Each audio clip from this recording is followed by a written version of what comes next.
Hey guys, what's going on? This is Pants Art Dragon, and today we'll be doing a rundown of the patch 5.12 notes and just giving you my insight on what I think is going to happen or some information, just basically giving you my thoughts on some champions and stuff. And yeah, why don't we get started right now?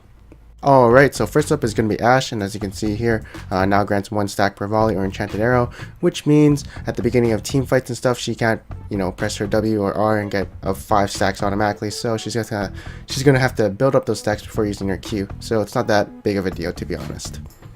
Alright, so next up is going to be Braum. As you can see here, damage goes up by 10 on his Q, while the mana cost goes down by 10. And honestly, I feel like the last nerf to him was a big hit to him, and people stopped playing him after that, so like this won't do too much. It is a minor buff, but honestly, I don't think he'll be played in solo queue with this buff as much and in a competitive play. Alright, next up they're going to be like nerfing Echo a bit on this patch. So right here, mana growth stat is being increased by 10, but that's because it's going to compensate for the mana cost on his ultimate, which now costs 100. So the way I look at this is you're going to have 60 mana to help for that ultimate costing 100 mana, and then it equalizes out at level 10 since you're going to have 100 mana, so you won't feel too much of a difference. Now the thing is, of course, big changes, base attack speed going down, which is going to hurt Jungle Echo because he relies on base damage, and attack speed is a part of that. Attack speed growth is going up by 0.3, but when you nerf like base attack speed and you have attack speed percentages multiplying with that, it just doesn't go that well. So this is still a nerf. Maybe not at level 18, but still you won't probably get that at level. And right here is a base damage going down. This hurts Jungle Echo again. This has a high AP ratio, by the way, so it doesn't really hurt AP Echo. And this goes down by 0.1, but it's just 0.1. It's not that big of a deal. Still hurts, but whatever. And yeah, I just think they want to emphasize on AP Echo top and mid, and not that. I think Jungle Echo is actually pretty broken. It's banned a lot in solo queue, especially in my elo. So yeah, I don't think he'll be a jungler anymore after this. I think he was really good in the jungle, to be honest, though. I've seen like many good Echoes when I play solo queue.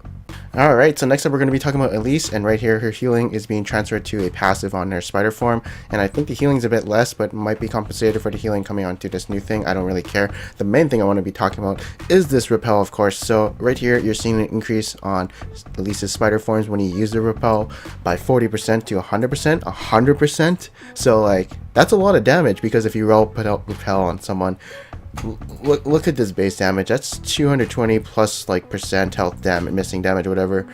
So you're doing 440 more damage, and plus the missing health. So that's a lot of damage. So you might see M-Pen at least coming back, and you actually might see her back in the game as a jungler. Yeah, I think it might be actually super strong, the 100% increased bonus damage. I don't think the ganks will change that much, because you'll do the cocoon Q and then spider form Q, and then you repel when they're like kind of getting away, and you also probably get 2 rotations of your Q in spider form if you have enough cooldown reduction. So this is going to be a really interesting change, and I'm interested to see how this pans out for her in the meta. Alright, so next up we're going to be talking about Galio, and right here base damage is going down, but the damage increase is going to 10%, so the maximum damage output is being increased by a lot, like 52 more damage, higher AP ratio, etc. So this is pretty good. Honestly, I think Galio right now is like in a really good position. Like, he's really good against magic damage teams like Rumble top, Vlad mid. I would definitely pick him there. I'm not sure why no one plays him. I know I played him once and I felt really good about him, and I think Big Fat GG played him once in a solo queue game, and he did good too. So honestly, I'm not sure. Just, I think he's really good right now, but no one wants to play him.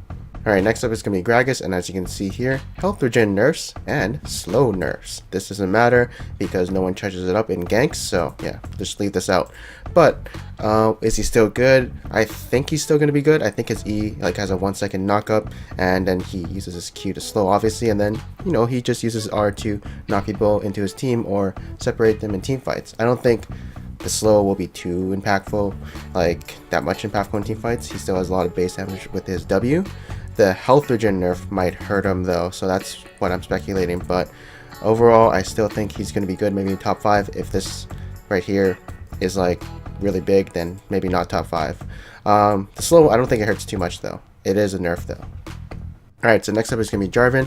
As you can see here, he's getting a late game buff to his E. Instead of 13 seconds, it's going to be 11 seconds. And, you know, why is this a late game buff? Because you max this out last, so you go Q, W first and second. And if it's not an early game buff, which is, I feel, what he's kind of lacking right now, then I don't care about it. So this buff doesn't really change that much except his late game. Alright, so right here, Jax is getting a buff to his R, as you can see here. Plus 10 more magic resistant armor at level 6, and then plus 15, and then plus 20 at level 16. And, you know, 20 armor magic resist is a lot. Like, you're getting a cloth armor and no magic mantle worth of stats, that's about 800 gold. And, you know, plus 70 armor magic resist, you might be able to go, like, a lot more damage because of this, or build a lot more health. And so you can just jump in and activate your ultimate and take a lot of damage. What does this mean? Will he come back in the meta? I think he might. Like, in competitive play, maybe. For solo queue, for sure. Like, this buff right here looks super strong. Even at the early levels, it's still better, so that's something I'm looking into. And I think he's gonna get more popular for sure. So let's just get some, like, fun stuff going on here. Slow radius increase, can detonate it on arrival. Nothing special here. And next up, we're gonna be talking about Malphite. So right here, Brutal Strikes is actually getting nerfed by 10 damage, but it's compensated by 0.1 armor ratio. And the only way this actually works out to being better is if you have more than 100 armor. So yeah, it's kind of a nerf if you don't have 100 armor. Early game nerf, but mid game and late game buff, but not really, because it's not going to be that much more damage. So it's an early game nerf, and I find it kind of interesting. And then splash area gets increased, but who cares? Alright, so next up we're going to be talking about Ryze, and right here there's a lot of power shifting going on. As you can see, his W is getting nerfed, but his Q is getting compensated and buffed, but also his passive is being nerfed a bit, except the spell cooldown floor is being removed. So I want to see how that pans out and what kind of champion he is without this. But honestly, I feel like with this W being nerfed and going up by like 0.1 second, you might be wanting to max out E second now. And then yeah, so Q first, E second, and then you have, you know, because the damage on the W kind of sucks right now. So yeah, that's what I think. Is he still going to be good? Maybe, but he does have a fairly low win rate. I think right now he's really strong though in like Master and Challenger. Everyone bans him and stuff. But after this, I'm not sure where he would be at. Alright, so Trundle is getting a late game buff. As you can see, the percent health drain on levels 11 and 16 are getting better. It is only 7% more, so it's not really saying too much. And this is just a minor buff, so I wouldn't look too deep into it. Alright, so next up is going to be Tryndamere. His critical attack animation frame is increased by 16%. Woohoo. Zillion's has a bug fix on his W, and now there's going to be a new enchantment called the Runeglaive. I actually go more in depth in this on a different video, so do check that out. First general opinion, I'm going to say it's a good item. It kind of screws up some junglers like Fiddlesticks and Karthus, but I wish they could have both of them, but whatever. And now Cinderhulk has an off and on switch, so you can go mobility boots and not fear like going through camps or minions to lose that mobility, so that's good. Alright, so next up we're going to be talking about the defensive masteries, and let's just assume you're always going to go 921 in it, or 21-9, so yeah. Right here, damage reduction is being reduced to 2%, okay, that's fine. I think you'll still get it. It's 2%, so that's good. Tenacity is being reduced to 10%, you'll probably still get it.